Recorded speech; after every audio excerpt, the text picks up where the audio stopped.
Welcome back to the deep dive. We've got a really fascinating stack of sources today Hmm. that are going to force us to look at something I think we usually just take for granted. Oh, yeah, absolutely. We're going to talk about normal, or well, rather, we're going to talk about how completely deceptive that word actually is. It is, it's one of those words that definitely hides way more than it reveals. Right. Because normal is usually just a setting we've gotten used to, Yeah. Not necessarily a setting that's actually good for us. Exactly.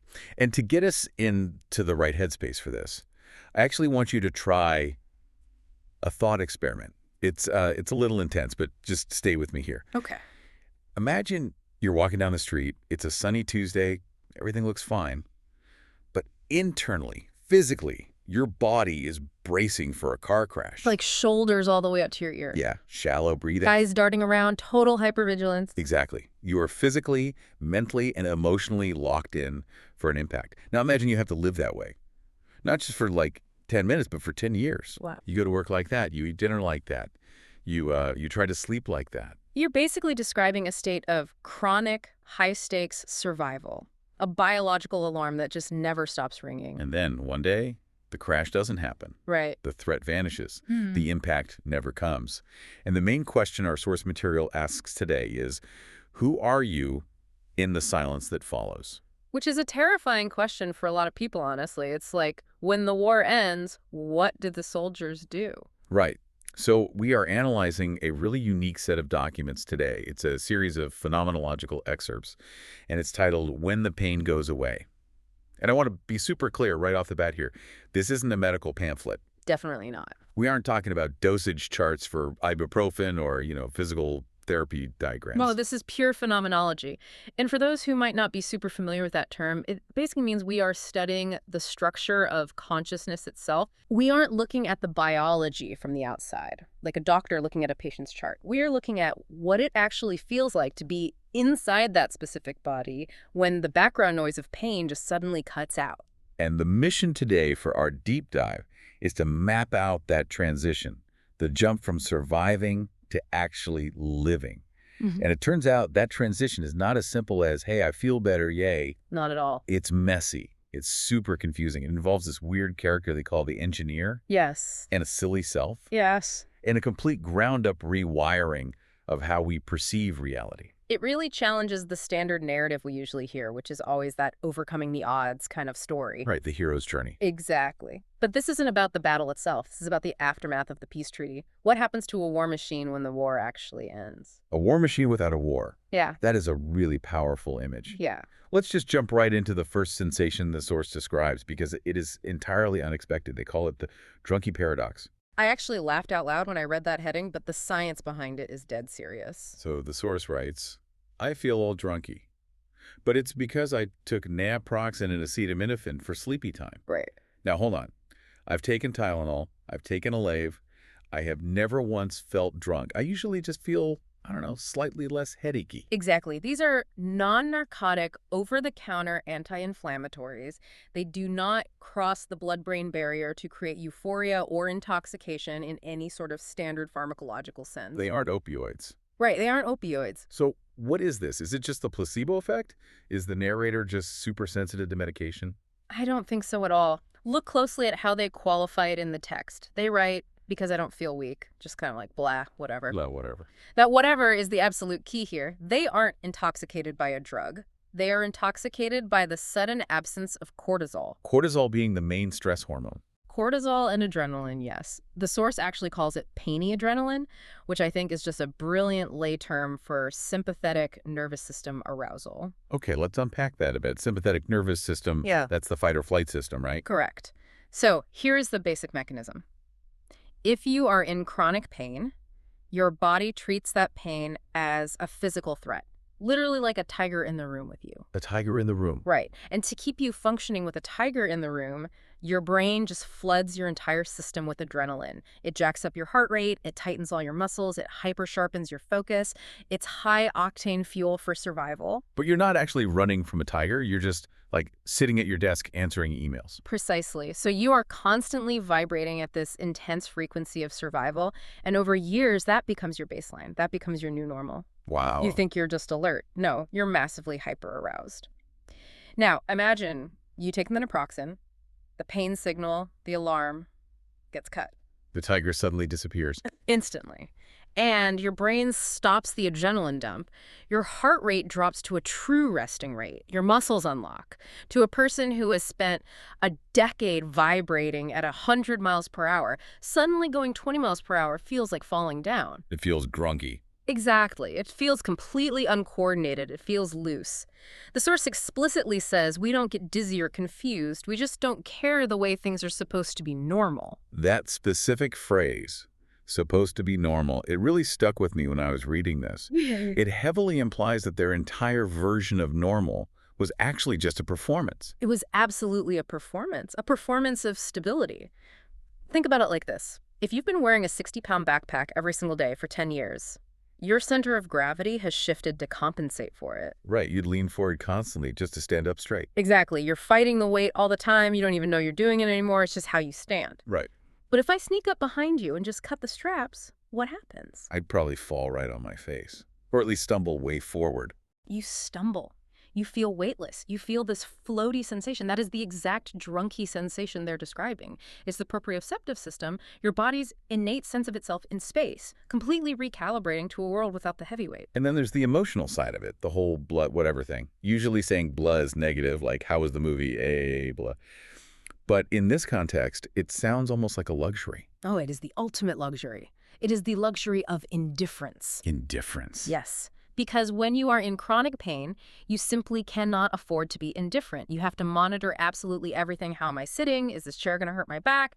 How far away is the car? Can I physically make it that far? Right. You are constantly, obsessively processing threat data. So feeling blood just means I don't have to care anymore. It means the radar is finally turned off. You can just exist. And for this narrator, that absence of urgency feels so incredibly foreign that they interpret it as intoxication. They are literally intoxicated on the freedom of not caring. Man, that is deep. And I think that brings us to what might be the most profound line in the entire text. I actually highlighted this one 3 times. Let me guess. Pain. We use thinking to not feel it. That is the thesis statement right there. That is the core of the entire onion. We use thinking to not feel it. It sounds almost completely backward at first glance. Yeah. Because I always thought thinking about pain made it worse. Like if I have a headache and I focus on the headache, it throbs more. In acute pain, yes, that's true. If you stub your toe and stare at it and focus on it, the pain amplifies. But we are talking about chronic background suffering here. The source is describing a highly developed dissociation strategy. How does that actually work, though? How does the act of thinking block physical feeling? It comes down to cognitive load theory. The human brain only has a limited amount of bandwidth. It can only process so much information at any one exact moment. So if the sensory input, the pain, is overwhelming the system, the brain tries to jam the channel with other data to drown it out. Oh, wow. So you purposely clutter your own mind. You basically DDoS attack your own brain. Exactly. You build this massive fortress of mental noise. The source calls it a constant, hypervigilant, detailed plan of everything. I gotta say, I relate to this, and I don't even have chronic physical pain. The detailed plan. Oh, we definitely all do it to some extent with general anxiety, but for them, it's not just a standard to-do list. It's entirely structural. It's like, okay, I need to walk to the kitchen. Step 1, rotate hip. Step 2, plant foot carefully. Step 3, brace core. Step 4, scan the floor for any tripping hazards. It's total micromanagement of the self. It's tyranny. It is an internal totalitarian regime where every single variable must be controlled because any surprise whatsoever equals physical pain. Right. And the source mentions that this often looks like anxiety to other people, but they specifically frame anxiety as a tool. Yeah, that part blew my mind. They said it doesn't have to be anxious. That's just an option. They're literally saying anxiety isn't the disorder itself. Anxiety is the scaffolding that's holding them up. Exactly. Because if you are anxious, you are alert. And if you are alert, you are guarded. And if you are guarded, you don't get hurt. It's a closed logic loop. It's a brilliant survival strategy. But here is the massive kicker. What happens when the pain goes away?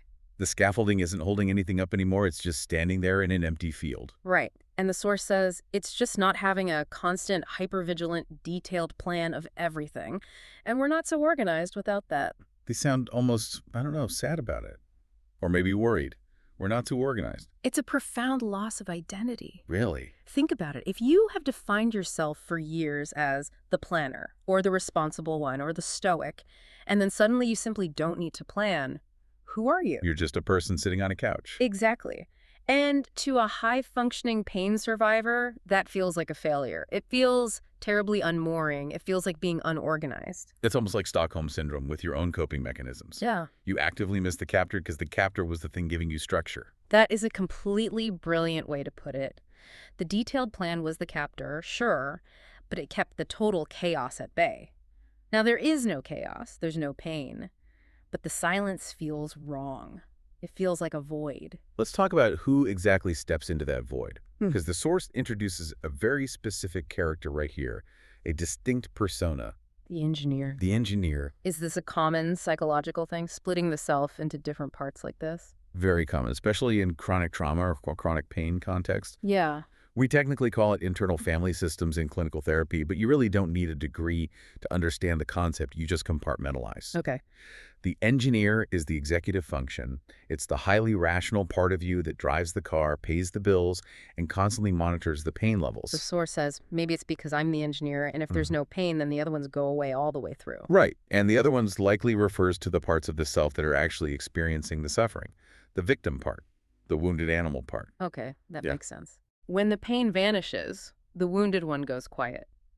And the engineer is suddenly out of a job. So the engineer just sits there and watches. The quote is, "I can just see my silly self, but without words that are coming in." That's a great line. That line is absolute poetry, without words that are coming in. That's the end of the constant nagging narration, right? The end of the voice saying, do this, don't do that, be careful. It is the temporary death of the inner critic. The engineer is the one who usually says, stand up straight, don't look stupid, keep moving, guard your back. Right. Now, the engineer is totally silent. And what emerges from that silence? The silly self. I really love the silly self. It sounds so wonderfully undignified in the best possible way. It's the inner child. It's the pure biological creature that just wants to exist and be. It's the part of us that existed long before the pain ever started. And the source describes some really specific physical changes here, too. They say, like, we don't have to walk super upright if we don't want to, or we can lean and swing. Lean and swing. I want you to picture the standard posture of someone in severe pain. It's rigid, vertical, locked down. Exactly, like a statue. A statue that is absolutely terrified of cracking. Yes. And now they suddenly realize, wait a minute, I can lean, I can sway side to side. And they add this incredibly crucial realization right after that. They say, but we're stable. That is the paradox. They honestly thought rigidity was the only form of stability. We all do. We culturally think that if we are hard on ourselves, if we are stiff and unyielding, that means we are strong. This source is discovering in real time that true lasting stability is dynamic. Like a tree in the wind. Exactly. Trees survive major storms because they can bend, not because they are made of solid concrete. They also talk about, quote, eating snacks and moving my legs and arms and whatever. It is such a comically low bar for joy, but it feels so huge and triumphant in the text. It's huge because the movement is autotelic. Oh, okay. Give me the definition on that one. Autotelic basically means having an end or purpose entirely in itself. The detailed plan from earlier is teleological. It has a specific external goal, which is to stop the pain. Right. But moving your arms around and doing whatever has no external goal. It is pure play. It is the joyous rediscovery that the physical body can be a source of pleasure, not just a broken machine that needs constant maintenance. It really reminds me of watching a dog just roll around in the grass. It's not accomplishing a single thing. It's not getting anywhere. It's just rolling. And that right there is the state of truly living. Survival is hyper-efficient. Living is beautifully inefficient. Eating snacks and leaning is an inefficient, joyful state. But, and here's where the rubber really meets the road for our source. They have this newfound physical freedom. They have the silly self out playing, but then they try to sleep. Ah, yes. And it turns out you can't just tell the engineer to go to bed. You cannot. Welcome to the sleep switch section. This is where the biology seriously bites back. So the source explicitly says, we also don't sleep a lot or get tired a lot, which to an outsider seems crazy. If you are in chronic pain all day, aren't you just utterly exhausted? You are physically depleted, yes. Your muscles are shot. But you are chemically wired. The source correctly identifies the culprit here. They say, it's like the melatonin doesn't work for us anymore. Melatonin being the sleepy hormone that signals the brain it's nighttime. Right. But remember the painy adrenaline we talked about earlier? Yeah. If your bloodstream is absolutely full of cortisol and adrenaline, melatonin is like someone whispering during a Category 5 hurricane. You physically cannot hear it. The survival signal, which is screaming danger, completely overrides the maintenance signal, which is softly whispering rest. Wow. So they just literally don't feel tired. They never get that gentle, heavy eyelid drifting off feeling that most people associate with bedtime. They just keep going and going until the biological battery completely dies. They make a very stark distinction between falling asleep and passing out. It is a crucial defining distinction for severe insomniacs and chronic pain sufferers. Falling asleep is a gradient. It's a gentle slope down into unconsciousness. Passing out is falling off a cliff. The source describes it as, I'm wide awake. Oh, now it's later. It's a complete system crash. The brain holds onto conscious control with an absolute death grip until it literally cannot metabolically sustain it for one more second, and then click, complete blackout. And they note something really frustrating here. They say, even when pain is gone, the brain's habit of working hard persists. We call that the dieseling effect. Dieseling, like an engine. Yeah, Yeah. know old cars. When you turn the ignition key to off, but the engine is running so hot that it just keeps sputtering and shaking and firing for another minute or two. Oh, yeah. I know exactly what you mean. That is exactly what is happening in this brain. The pain, which is the key, is turned off by the medication. But the neural pathways for hypervigilance, the engine itself, are incredibly hot. Yeah. They are momentum-driven. Right. You can't just suddenly stop thinking simply because your back doesn't hurt anymore. The mental habit of thinking is actually entrenched deeper than the physical pain itself. So they literally have to manually power themselves down. The quote is, make it so it is less working. Which is exhausting in and of itself. Imagine having to constantly work at relaxing. It's a terrible paradox. That is the ultimate irony of the whole situation. I am working very, very hard to try to not work. Exactly. And that exhaustion, that deep frustration with having to use the manual override every single night leads us right into what is arguably the most controversial, but honestly the most hopeful part of the entire text. The mushrooms. And mushrooms. All right, section 5, the mushroom realization. Now, before our inboxes get flooded with emails, I need to make a quick disclaimer. We are simply analyzing the provided source text today. We are absolutely not telling you to go forage in the woods for psychedelics. Disclaimer fully noted. But we really need to look closely at the why here, because it's actually not about the substance itself at all. It's entirely about the intent behind it. Okay, so the source says, something interesting just went through our mind. Oh, it would be really nice to just have some mushrooms right now. Now, on the surface, to a casual reader, that just sounds like standard drug-seeking behavior. Sure. But look at the profound comparison they make immediately after that thought. They actively categorize their entire lifetime history of substance use. It reads like a resume of coping mechanisms. That's exactly what it is. Let's list them out. First, they talk about using mushrooms in the past. What were they explicitly used for then? The text says, to target and rewire a trauma part of our mind. Right. So that usage is medicine. That's psychic surgery. It's saying, I am fundamentally broken. I need to fix this specific circuit. It is highly utilitarian. Then they bring up alcohol. They say alcohol works pretty well as a painkiller. Anesthetic. Pure numbing. I hurt physically. Please make it stop hurting. Again, entirely utilitarian. And then pot. They call it a system regulator to calm things down. System management. I am vibrating way too fast. Please slow me down so I can function. Utilitarian. So literally everything they took was a specific tool. A hammer, a wrench, a bandage. Exactly. The text clearly states everything has been so survival-based. But this time, in this specific moment when the pain is gone, what is the actual desire? The quote is, it would be nice just to kind of relax like that. And then they write the phrase that I think anchors this entire deep dive. Our mind grasped at recreation. The creation, recreation, to create oneself again. It is such a massive paradigm shift for them. They aren't trying to fix a deep childhood trauma. They aren't trying to numb a screaming back spasm. They just genuinely want to feel fluid. Think about Maslow's hierarchy of needs. Right at the very bottom, you have the base physiological needs. Food, water, shelter, and crucial here, pain avoidance. Right. You absolutely cannot focus on higher order concepts like self-actualization or play if you are perpetually stuck at the bottom level, fighting a life or death battle for physical survival. You can't sit down and play a game of chess if your house is currently on fire. Exactly. The mere fact that this narrator's mind even suggested the concept of recreation means that the fire is finally out. It is a massive, glowing sign of safety. Wow. The brain has successfully scanned the environment, realized the tiger is gone, realized the detailed plan is completely unnecessary, and finally said, hey, let's go play. That actually gives me chills a little bit. The sudden desire for the drug wasn't actually about the drug at all. It was about granting themselves permission to be soft. It was a profound desire for surrender. And I think that leads us perfectly into the final section of the text, the anatomy of choice. Because right after they have this desire, they realize they don't actually need the mushrooms to get there. No, they don't. They suddenly realize they possess the internal capacity to do it completely manually.